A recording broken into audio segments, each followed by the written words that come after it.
Good afternoon, 5th class students. Myself Rajni Nanda, your SST teacher. Students, जैसे कि हम लोग lesson number 11 live longer and healthier reading कर रहे हैं, इसमें मैंने आपको इंस्ट्रूमेंट ऑफ डायग्नोज डिसीजेज, जो घातक बीमारियां हैं उनके लिए कौन से हम लोग इंस्ट्रूमेंट यूज़ करते हैं, जैसे कि थर्मोमीटर और स्टेथोस्कोप, ये हम दोनों के इन दोनों के बारे में हम पढ़ चुके हैं। आज हम माइक्रोस्कोप के बारे में पढ़ेंगे। जैसे कि आपको पिक्चर में दिखाई दे रहा है, ये माइक्रोस्कोप है। इसका इन्वेंशन गैलीलियो ने किया था। चलिए शुरू करते हैं इसके बारे में। Microscope is use to look at small objects. Microscope का यूज़ हम लोग छोटी सी चीज़ को, किसी भी छोटी स्मॉल ऑब्जेक्ट्स को देखने के लिए करते हैं। It magnifies extremely tiny objects so they can be seen easily. ये बड़ा करके दिखाते हैं। कोई भी टाइनी ऑब्जेक्ट है, कोई भी छोटा सा, कोई भी स्मॉल पीस या किसी चीज़ का आप इस पर रखते हैं इसके लेंस पर, तो वो बड़ा करके, उसको मैग्नीफाइज का मतलब है बड़ा करके हमें दिखाता है, जिससे कि हम उसको आसानी से देख सकें। Most of the germs are so small. ज़्यादातर जर्म्स जो होते हैं, कीटाणु, बहुत ही छोटे छोटे होते हैं। That they are not visible to naked eyes. Naked eyes का मतलब है नंगी आँखों से, मतलब हम उनको नहीं देख सकते।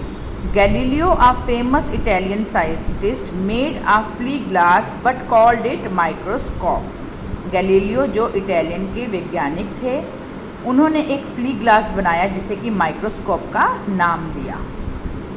And used it to examine small insects. और इसको किस लिए प्रयोग किया उन्होंने? छोटे छोटे इंसेक्ट्स को देखने के लिए। The invention of microscope is an interesting story. अब माइक्रोस्कोप का जो इन्वेंशन हुई, खोज हुई, उसके पीछे एक बहुत ही इंटरेस्टिंग कहानी है। चलिए देखते हैं क्या है। वंस, एक बार, an optician put two lenses together accidentally while talking. एक ऑप्टिशियन थे जिन्होंने, जब वो बात कर रहे थे तो अचानक से दो लेंसों को एक साथ रख दिया। He saw a fly as big as a lamp. उन्होंने फिर देखा कि एक उड़ने वाला मक्खी या कुछ मच्छर, कुछ भी, फ्लाई मतलब उड़ने वाला जो है, वो उसमें बहुत ही बड़ा दिखाई दे रहा है, जैसा कि वो लैम्प मतलब छोटा बच्चा है या छोटा साइज़ में है। When Galileo heard about it he made the microscope. जब गैलीलियो ने इस बारे में सुना तो उन्होंने माइक्रोस्कोप बनाया। Galileo used microscope to examine small insect. Later this instrument became advanced. जब गैलीलियो ने छोटी चीज़ों को एग्जामिन करने के लिए, निरीक्षण करने के लिए माइक्रोस्कोप बनाया, फिर बाद में इसी इंस्ट्रूमेंट को हमने एडवांस और उसमें इम्प्रूव किया। Now microscopes are used by doctors and scientist to examine blood, urine, sputum and stool to find out the causes of several diseases. अब इस माइक्रोस्कोप का यूज़ डॉक्टर्स और साइंटिस्ट, वैज्ञानिक करते हैं। किसको एग्जामिन करने के लिए? निरीक्षण, ब्लड, खून का, पेशाब, स्पेक्ट्रम होता है थूक, और स्टूल होता है बेटा पोटी। इन सब के द्वारा जो बीमारियां होती हैं उन कारणों को जानने के लिए माइक्रोस्कोप का यूज़ करने लगे। Many more instruments have been developed and invented by the scientist all over the world. बहुत सारे इंस्ट्रूमेंट डेवलप किए गए, बनाए गए, खोज की गई वैज्ञानिकों के द्वारा उनकी पूरे विश्व में। Today we have far more powerful and complicated instrument and machines. आज हमारे पास बहुत ही शक्तिशाली और कॉम्प्लिकेटेड इंस्ट्रूमेंट हैं, मतलब कि कुछ जैविक,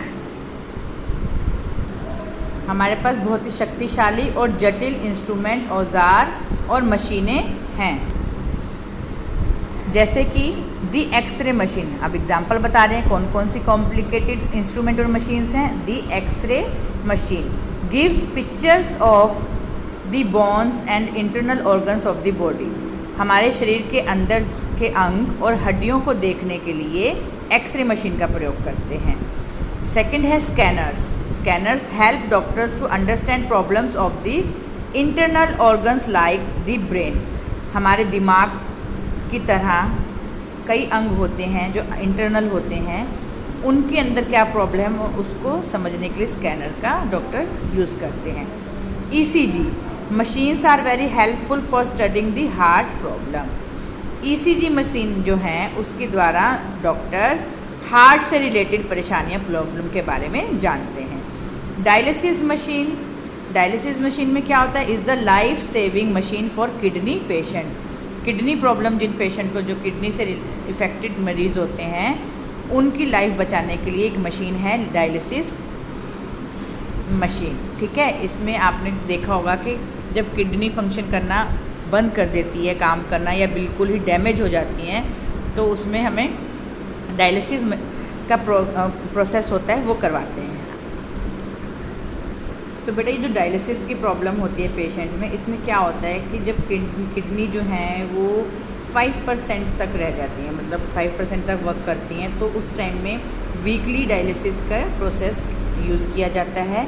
इसके अंदर हम लोग ब्लड बॉडी के अंदर ब्लड को डाला जाता है और एक साइड से पाइप से निकाला जाता है। जब अगर ज़्यादा क्रिटिकल होती है, 100% डैमेज हो जाती हैं, तो उस केस में कोशिश की जाती है हर 2-3 दिन बाद डायलिसिस किया जाता है, अदरवाइज़ जो पेशेंट है वो डेड हो जाते हैं। ठीक है, नेक्स्ट पेज पे चलते हैं। नेक्स्ट है अल्ट्रासाउंड। अल्ट्रासाउंड सभी जानते ही हैं। Machines find out the condition and disease of every organ inside the human body.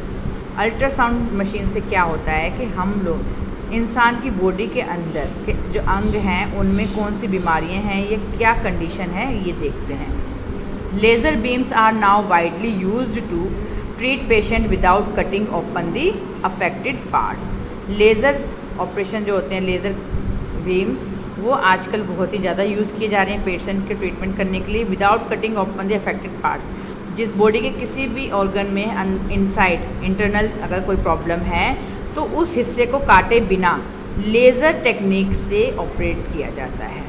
ठीक है, एक वायर ही होती हैं, ट्यूब होती हैं, जिसे बॉडी में उस तरह एक साइड से डाल के उसमें लेंस होता है, देखा जाता है कि बॉडी के अंदर क्या प्रॉब्लम है, कहाँ पर है। एक साइड से दूरबीन लगाई जाती है, लेज़र उसी को बोला जाता है। ठीक है, तो उससे देखा जाता है और दूसरी साइड से डॉक्टर उस प्रॉब्लम को सॉल्व करते हैं। इसमें हमें बॉडी को कट नहीं लगाना पड़ता है उस हिस्से पर ज़्यादा। फिर आता है कंप्यूटराइज टोमोग्राफी, जिसे हम सीटी कहते हैं।